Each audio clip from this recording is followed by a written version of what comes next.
साथ इस मुद्दे पर बात करने के लिए जुड़ चुके हैं।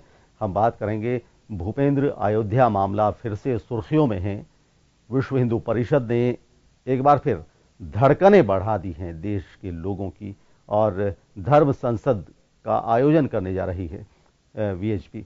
तो वीएचपी की इस घोषणा के बाद में हजारों की तादाद में शिव सैनिक अयोध्या पहुंच चुके हैं, और यहां तक कि शिवसेना चीफ उद्धव ठाकरे भी पहुंचे हैं। उनके अलावा भी हजारों लोग धर्म संसद में हिस्सा लेने के लिए अयोध्या पहुंचे हैं। तो अब ये मामला अपना क्या रुख दिखाएगा, क्या रंग दिखाएगा, ये मामला क्या असरात होंगे पूरे देश पर, क्योंकि कई राज्यों में चुनाव है। राजस्थान में चुनाव होने वाले हैं, वहीं मध्य प्रदेश में चुनाव होने वाले हैं, तेलंगाना में भी चुनाव होने वाले हैं, और 2019 में लोकसभा इलेक्शन भी है। तो देश पर, पूरे देश पर इसके असरात क्या रहेंगे, भूपेंद्र? देखिए जयदी, जो सबसे बड़ी बात है, अगर राम को सियासत में लाना है तो निश्चित तौर पर फायदे की राजनीति तो होती ही रहेगी। फायदे के लिए जिस राजनीतिक दल को यह लगेगा कि राम को बेच करके फायदा लेना है, तो वो अपने उस मुहिम में लगेंगे। लेकिन अयोध्या में जो कुछ हो रहा है, अगर अयोध्या चलें तो जो कुछ हो रहा है, अगर दीपावली से आप देख लें तो दीपोत्सव की तैयारी जिस तरीके से की गई, दीपोत्सव जिस तरीके से हुआ, और वहां पर जो कार्यक्रम पहली बार अयोध्या में किया गया, माना जा सकता है केंद्र में भाजपा की सरकार, राज्य में भाजपा की सरकार, योगी और मोदी का जो एक जुगलबंदी है, उसकी एक बड़ी परिणति अयोध्या में दिखी है। और अयोध्या में इस तरह की चीजें होने के बाद जो विश्व हिंदू परिषद या जितने राम मंदिर को लेकर के धर्म की बात या धर्म के साथ राम मंदिर को बनाने की बात करने वाले दल, संगठन या नेता या पंडित पुजारी हैं, उन लोगों की एकजुटता इसलिए दिख रही है कि अयोध्या में अब कुछ किया जा सकता है। संभवतः सरकार की उतनी शक्ति नहीं दिखेगी। शिवसेना एक अलग फ्रंट बना करके चल दी है।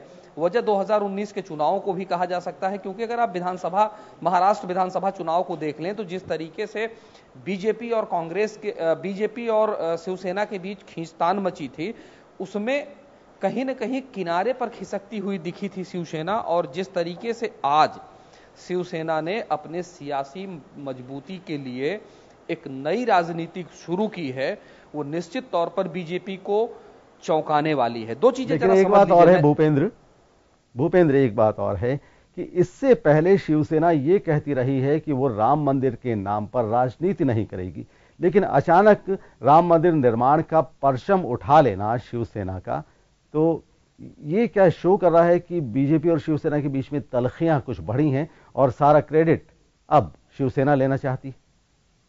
देखिए, सिर्फ सियासी मापदंड पर इसे तौल देना ये ठीक नहीं होगा कि उन लोगों के बीच की तलखियां अयोध्या में शिवसेना के किसी भी कार्यक्रम के आयोजन का कारण बनी है, और सिर्फ इसी पैमाने पर कुछ कह देना भी ठीक नहीं होगा। लेकिन जो कुछ हुआ है वो निश्चित तौर पर नए राजनीति को एक डगर तो देने की कोशिश ही कर रहा है। अगर अयोध्या की आप बात करें तो जिस धर्म संसद का आयोजन किया जा रहा है, विश्व हिंदू परिषद और शिवसेना मिलकर के उसे कर रही है। विश्व हिंदू परिषद भी उसमें है, और जो धार्मिक न्यास परिषद के नेता हैं, उनके साथ जो भी इस तरह की बात करता है वो उसके समर्थन में खड़े हो जा रहे हैं।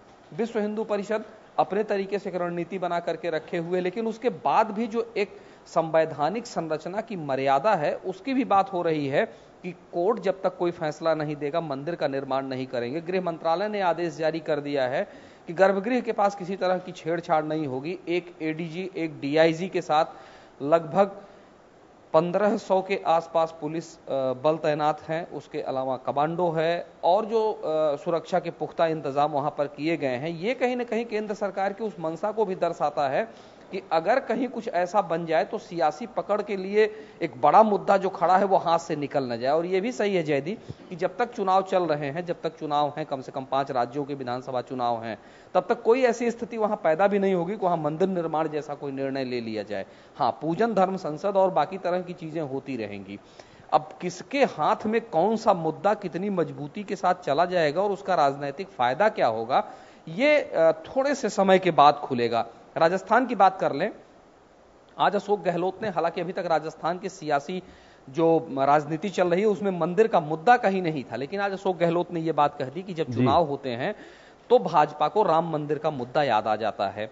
इससे पहले जो कुछ भी राजस्थान की सियासत में रहा है उसमें टिकट बंटवारे के विवाद के अलावा मंदिर कम से कम बीजेपी की तरफ से नहीं आया था। लेकिन अशोक गहलोत ने आज बीजेपी को एक हिसाब से कहें कि मुद्दा दे दिया कि मंदिर के मुद्दे की याद उन्हें आ जाती है जब चुनाव आते हैं। तो अब इससे भी लड़ना होगा। अगर मंदिर मुद्दा राजस्थान की जनता के नब्ज में जिताऊं वादा हो सकता है तो संभवतः बीजेपी इसे भजाने में पीछे नहीं रहेगी, क्योंकि अगर छत्तीसगढ़ मध्य प्रदेश की बात करें तो वहां पर बीजेपी ने इस मुद्दे को भजाने में कोई कोर कसर छोड़ी नहीं है।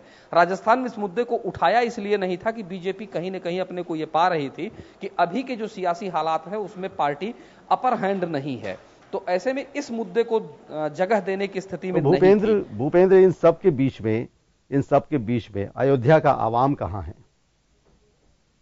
देखिए, सियासत जब कोई अपनी चाल चलती है तो उसे सिर्फ अपने राजनीतिक फायदे और नुकसान की बात होती है। अगर दुष्यंत को कह दे तो दुष्यंत ने कहा था कि एक आदमी रोटी बेलता है, दूसरा आदमी रोटी सेकता है और तीसरा आदमी है रोटी जो खाता है, और एक और आदमी है जो रोटी से खेलता है, न वो खाता है न बनाता है।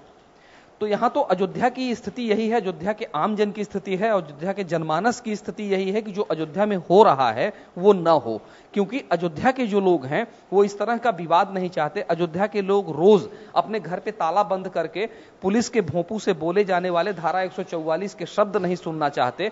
जनता वहां की चाहती है कि जो सब्जी कर्फ्यू या धारा 144 लगने के बाद 40 रुपए किलो के बजाय 70 रुपए हो जाती है, उसके दाम न बढ़े।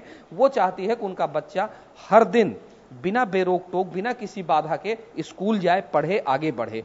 ये अयोध्या की जनता चाहती है, अयोध्या की मूल मंशा यही है। लेकिन सियासत है, राजनीति है कि जो रोटी बेलने वाला है वो तो बेलने में मशगूल है, जो बनाने वाला है उसकी अपनी स्थिति है, लेकिन जो उससे खेलता है वो संसद में भी बोलता है, सड़क पर भी बोलता है, अयोध्या में भी मुद्दे उठाता है, और सिर्फ वो रोटी से खेलता है जिसमें पिस्ती आम की जनता है। तो अगर अयोध्या की जनता को देखा जाए तो उसका तो सिर्फ एक सपना है कि मंदिर ही बन जाए, लेकिन ये झगड़ा बंद हो जाए।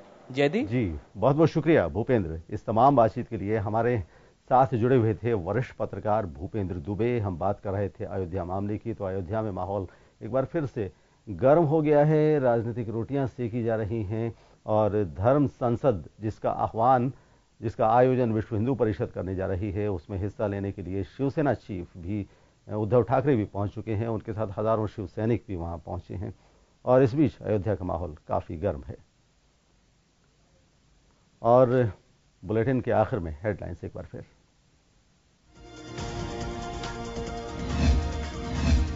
अयोध्या में माहौल हुआ गर्म, शिवसेना चीफ उद्धव ठाकरे सहित हजारों शिव सैनिकों का जत्था पहुंचा धर्म संसद में हिस्सा लेने। उधर तपस्या